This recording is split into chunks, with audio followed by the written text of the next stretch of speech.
with Coach JT on this early West Coast Tuesday morning. Got my guest coming from the East Coast. It's about 11 o'clock, 11:30 over there, going around from the East Coast time. Thanks for all my people who listen and subscribe to the podcast. Man, download, hit the apps, all that stuff. But also, website popping right now, 94FeetWithCoachJT.com. Get your merch. Watch some shows, got some events going on there, everything, man. Again, shout out to all the sponsors of the show, people who've been tapping in. Let me jump, in essence of time, jump right into this quick but very detailed intro of my guest, because I got her on a time schedule and I got to get her back to the grind. A native of Cleveland, Ohio. She was a standout point guard for Xavier from 2007 2011. Appeared in 131 games and started at least the last 115 of those in a row. She was a two-time All-Atlantic 10 performer who helped lead the Musketeers to 4 A-10 championships and NCAA tournament appearances, including the Elite Eight her junior year in 2009-10. Also, she was named the finalist for the Naismith Girls High School Coach of the Year back in February of 2023, not too long ago. In her time at Monteverde, she helped oversee the development of 14 players who went on to Division I programs. Multiple received top honors, McDonald's All-Americans, Nike Hoop Summit athletes, All-Americans, Jordan Brand Classics, everything, right? But last but not least, she got to also herself be blessed to coach in the USA Basketball Nike Hoop Summit showcase women's basketball prospects across the country, which held in Portland, Oregon this past April. She is now currently the head coach of Jacksonville University, none other than, yes, her name is Special Jennings. How are you doing? Coach, that was a long and that was brief. Was brief. I had to cut it back, but appreciate you. How you doing this morning? No, it's all good, man. Just trying to keep my head above water. Yeah, keep it going. That's what's up. That's all we can do here. Let's get to the basics though, about a little bit who people may not know you or know of you. Coming from Cleveland, or if not, let us know where you're from and just growing up. What was the sports realm like? Because I'm sure you're a multi-sport athlete. I watched some clips on Instagram. I see a couple one-on-ones versus some of the players. So I'm like, okay, she's not new to this game thing. So I mean, just give us a little background about yourself. Yeah, man. Like you said, Cleveland. I grew up. My grandmother's house was right across the street from Wood Hill, in Zelma George Recreation Center. So I was in the rec. I was at the park every day. So very, very like simple, different generation back then where we didn't have all the devices and all that. So we were outside. Like, I know people literally, say they outside. Now. Like we were outside. I'm from the era where you rode your bike across city lines just to hoop or go play. So that's really, I played, like you said, every sport. I didn't even start out playing basketball. I started out playing football. And I started quarterback for PAL 6. So sports has always been like, my love. And I wouldn't even just say basketball. I would just say sports. That's what's up. During that time, that area, said we going up there, who are some of the athletes that caught your eye? You wanted to move your game after, stuff like that? I did. I mean, obviously that was the era with the N1. So I'm over there, I was trying to be hot sauce. I'm trying to be, those type of things. But Allen Iverson, in the city, you had like Joanna Rivers, you had Lauren Billingsley, all guards. You had, of course, Barbara Turner. Barb but she played a forward position, but dog. You had the likes of some greats. And so I wouldn't necessarily say I wanted to be like anybody specifically. I just wanted to be in that lane. Like, I just wanted to hoop. That's what's up. As you know right now, right, the resources our athletes have, people have, as the game has grown. For you say just not just sports though. I mean, not basketball, just sports in general. How much time was you, like said, out there playing a sport a day, all day, every day, half the day? What was it like for you? All day. It was, man. Shoot, it 9 a.m. You got to be home before the street lights. And in the summer, the street lights ain't come on till like 8:30, 9 o'clock. So you outside literally all day. You be the road go from across the street, maybe ride your bike an hour away to go play at, the creek or wherever. But all day. It was an all day thing. That's what's up. At what point did you get to, as far as focusing on a sport, honing in, saying I could potentially do this at another level, at the next level, even if it was just high school, right? High school. When did you really, because again, at some point you have to focus in, develop a craft, put your time in. When did you make a shift for this? Okay, I like football still too, whatever. But now, like, okay, this basketball thing might be it for me. Yeah. I mean, I knew I wasn't gonna play football. I mean, I'm a woman. At the end of the day, I was great. I was tomboy or whatever you want to call it, but I'm a woman at the end of the day. So after Pee Wee, I knew I wasn't playing bantamweight. I knew all those things. And I ran track and volleyball and all that, but basketball was, once I started playing AAU, it was kind of like, okay, you might be kind of good at this, kind of just lock in and see where it goes. That's what's up. Again, like I said, development of AAU now travel, right? How was that for you getting out of your city, if that was an option for you at that time, going to play other places and getting the experience of different cities, different competition, also different trials too? Sometimes I know it wasn't always smooth sailing on these road trips to these games, playing against these other ladies. Yeah, so I mean, it was great. Obviously, anytime that you get out of your, the inner city. I'm from inner city Cleveland at that, from the slums. So it's like, we didn't have the funds and things like that for me to be traveling, and just fortunate enough to have people that believed in my craft and were just diligent, like good people. I had a bunch of families, the Reinhardt family, the Askew family, the Dunning family, with Yaya and everybody from Columbus that I stayed with on weekends when I went to Columbus. And so I had people, that village that we talk about. I had people that were willing to pour into me and help, kind of support me from a financial standpoint, to help me accomplish, a lot of different goals. Yeah. And it's definitely needed now. It comes in different forms. This now, as we know, right? It looks different now. But back then, it was like any help you could get was like, hey, I appreciate it, because you couldn't just go out and travel. Yeah, of course. Parents didn't have no money like that, or one parent wasn't having no money to send no kid, So that definitely is dope. Yeah. And shout out to them families and people, because again, we're not the people we are today without people who helped us along the way. So that's definitely dope. That part. You get in your high school seasons, right? As we know, I'm a big still fan of high school basketball. I coach high school still Yeah. now. I know AU is there too, but I like the way the high school, again, it was my school versus your school, north side versus south side. How would you sum up your high school career for yourself, just personally though? I mean, it was great. I did 3 years at East Tech, so I played in the Senate. And the Senate is like public school league. Definitely was, you had every hood gang, crew, whatever you want to call it, there. And the rivalries were like, intense. It was crazy. And so, I had fun in high school. Then I graduated from Lutheran East, a school that had not traditionally been very good, and been able to, go in there and we making it down, pretty far. Great season. My jersey is retired there. So, high school was great. I think those rivalries and those hostile environments, helped me, when I got to that collegiate level. What would say, let's say one of the biggest things you felt you had to add to your game though, coming into high school and get on the floor early, being a mainstay, get on the court, or something like you felt like, I had to really do this better coming in out of, like, say, middle school or freshman going to sophomore year? Of high school? Yeah. What was something like you had to add? What was it like, okay, I gotta get better at? Like, You know what? This gonna sound crazy, but I was like that in middle school. Like I was gonna start on any team I went to in the state of Ohio. So like it wasn't okay. I was like that. That's what's up. Yeah, did I have to improve on my game? Absolutely, of course. But was I good enough to just step right in and play? Oh, Yeah. for sure. For sure. Right away. Okay, let's flip it.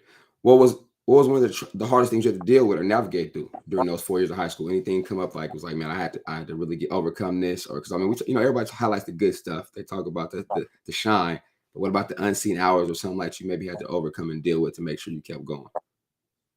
Yeah, like I mean, a lot of things. So I ended up transitioning and moving with my aunt. My grandmother became ill. She raised, me and my sister. So, there was a lot of things, moving parts, going on in my life at the time. That was just outside of basketball. And so, those were the things that really played a factor in me, always being on the road or always being in the gym. And the downside to those things happening was mentally. I had to be able to mentally adjust to my scenarios, because as a kid, you kind of wear things. You wear your emotions, you wear your feelings. And I wasn't in a space where I was emotional, from a crying and all that. I was in a space where I was emotional I felt like the world was closing in on me and that everyone was out to get me. And so I wasn't very comfortable, in a sense. I had this hard exterior, and it didn't do well in making, friends, if that makes sense. Or I was very standoffish, very closed off, very to myself, early on. And so those are things that I had to adjust and adapt to and figure out, in high school. Yeah, I mean, and like you said, that's the character part too. But that's what I definitely feel. A lot of these youth need the positive of that. It's okay to go through some things and overcome them, because Oh yeah, it builds character. But it's a you different need society to. we in. It's different society we in.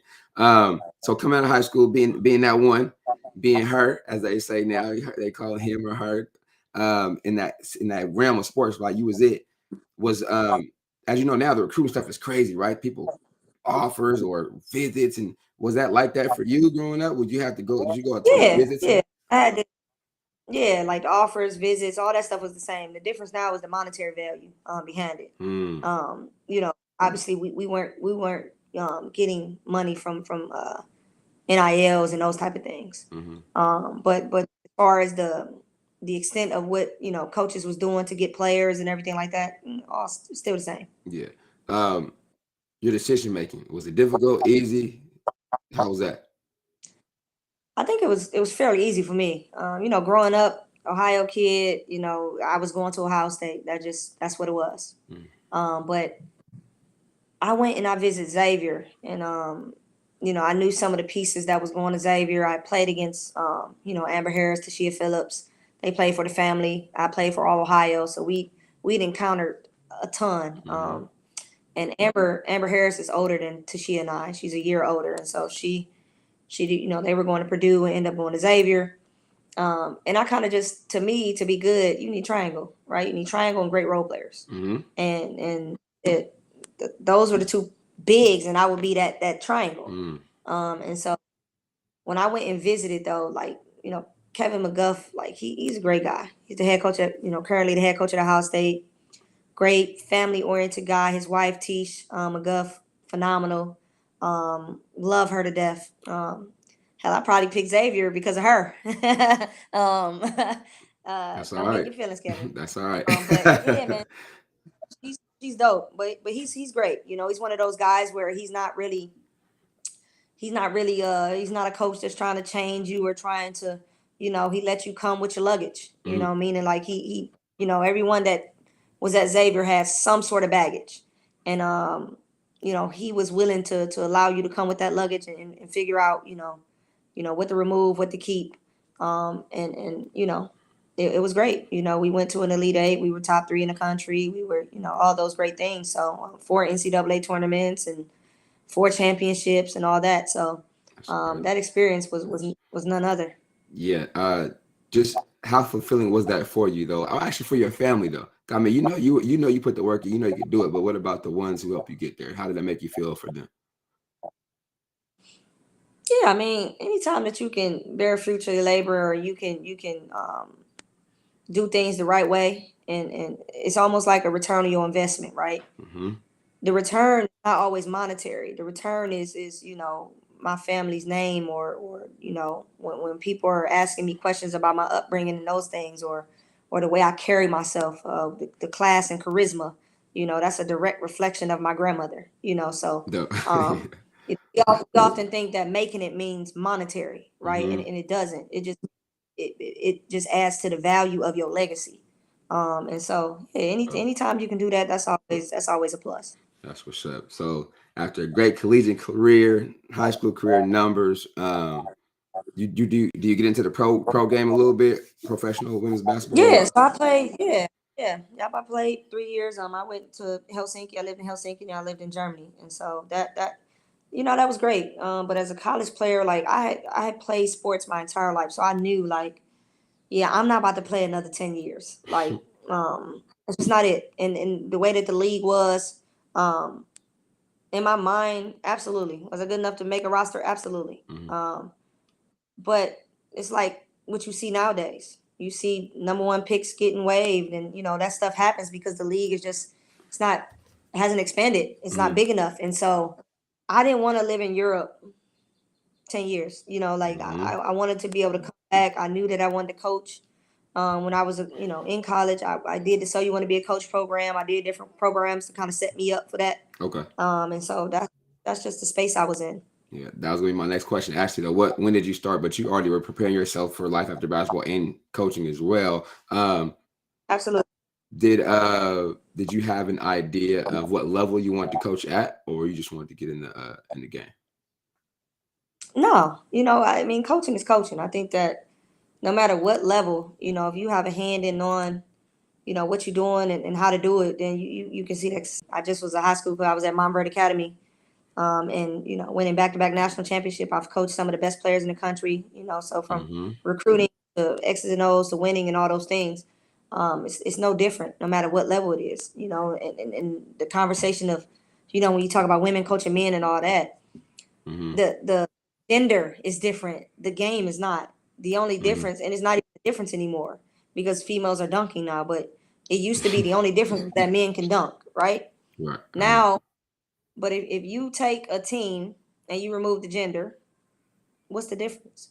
If you take Dawn Staley's name off the top of her resume and you put it next to Kyla Perry's or whoever's, what's the difference? Besides, she coached women and they coach men. So for me, it didn't matter. That's what's up.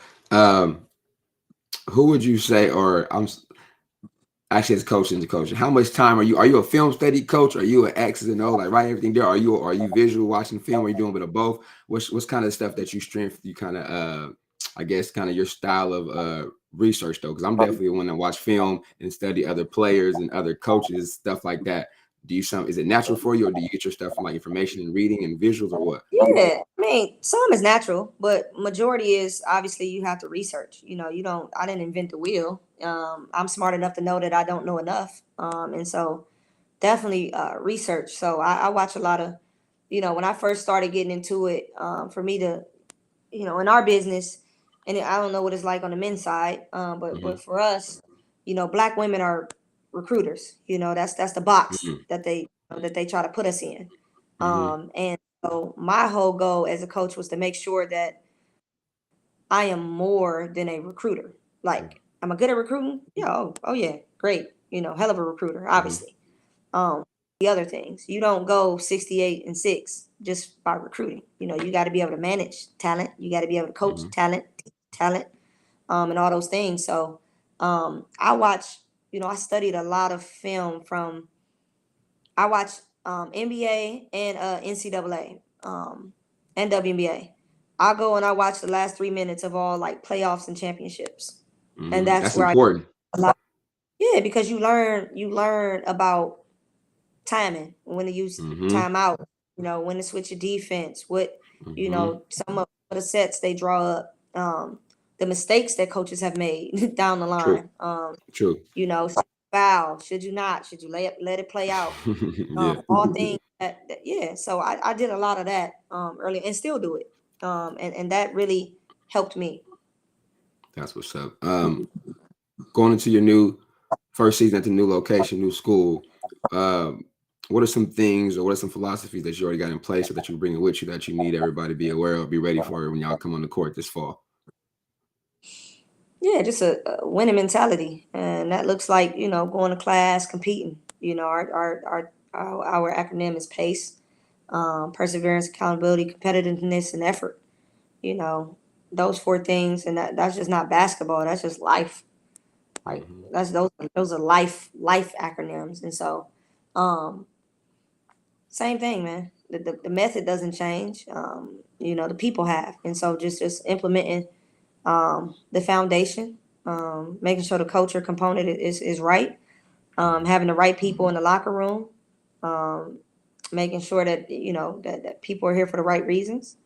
And when I'm recruiting, man, a lot of people, I say this, a lot of people chase talent, right? They chase talented players. I chase players with high character and talent. So that way I know like what I'm getting, because a lot of times you get talent and that's all it is. And that talent sometimes come with issues, problems, and our locker room cancers. So I go for, I call it the CT, character and talent. Looking for both components, not just one. and or. For sure. Yeah. Man. I'm gonna throw a couple pictures up here. You tell me first thing that comes to mind. You see a couple of these pictures up here, okay? Real quick. Let's see. Give me what's your vibe right there? Hey, back to back. Yeah. What was the record again? Give me that record again. What did you say it was? In 3 years, Yeah. I was 68-6. Ooh, 68-6. 68-6. Definitely dope vibe. And I would say this though. When you won the first one there, I knew about, of course, you hear about the boys' side, right? But then also, I think I've been fighting Right. for that. But I'm like, oh, okay. National Coach High School. I'm like, no, this is about to be the second one at the same school, but they get the boys the hype too. But no, the women are just as dope. Like they just running through teams too. And I was like, okay, yeah. So this past year, I was like, oh yeah, I'm watching you just game after game. I'm like, okay, she's still racking them up, man. Y'all got to give them a little bit of, come on, get some more airtime. Some I want to be able to watch them a little bit, especially that last little run. I was like, but that's definitely a good job, man. Dope your way here. Yeah, no, we had, but that's the thing. Like we played on, so the thing at Monteverde is we play so many ESPN games. Yes. Like I probably played more ESPN games in ESPN than or the amount of of everybody. Yeah. That my year before I played 6. Last year I think we played 6, maybe. It's a lot of games so on you national TV. Yeah, look, hey, you got to put yourself in position. Yeah. I tell people all the time, before you get seen. That way, when you get seen, everybody, wants Everybody a piece win. of the good. Mm-hmm. Yeah. So here, That's we'll mark my words. We'll be winning championships. And one thing I'm trying to do even with this platform too, though, even though I know I'm on the West Coast with California, really build this connection, because I have young ladies now hitting me up, hey coach, or somebody can use, hey, I can only be a bridge, but you got to hold it down for yourself, because these coaches ain't going from that. But they also, I want to get more women from this side of the states to out there, or just playing with other Black women as well too, though. Like I want to see them connected, man. Like the game is glow. Cali kids is hard, man. They usually don't want to leave. Yeah, I know. West Coast. That's the thing. I said, y'all gotta experience it. I'm telling the kids, man, y'all gotta go. Like y'all gotta go down there. Also, it's something different. But we talk about that character piece, right? If you can go down there and make it survive, you're gonna be a better person even after basketball. And that's what we're trying to do. Yeah. That's what we're trying to do. All right, here we go. One more. But look, any Cali kids, man, hey, we're gonna tap in. Sure. We're gonna tap in for sure. All right, what about this one? I see the name going up right here. What's up with this? Dog. She said dog. That's what's up. So getting your jersey retired though, just how humbling is that for you? You know what, again, man, anytime that you work and you put those hours in and you've done something that historically hasn't been done, and then you get recognized for it, ultimately it's a great feeling. So I'm forever indebted and appreciative to Luther and East, because I only went there 1 year, and so that foundation was laid, and yeah, that's what's up. It's humbling. It's a humbling experience. Yeah, especially for a year's time. All right, last one.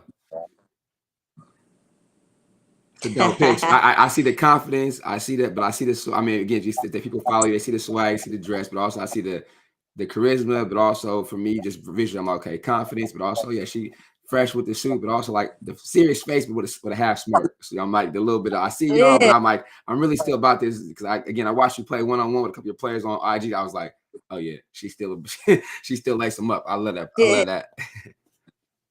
Yeah, man. Hey, look, GQ Hill.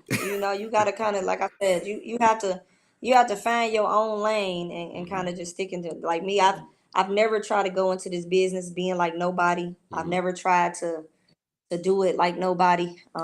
It's a lot of people want to tell you how it should look or how it should go or how and I kind of do things the way I'm gonna do them, because if my personality or my aura is if it's too much for you, then it's not gonna work. We're not gonna mesh. And it's not a place that I should be.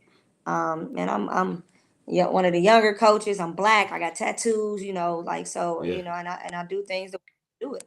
But I do it the right way, ethical. But yet still, like I do it the way I see fit. That's what's up.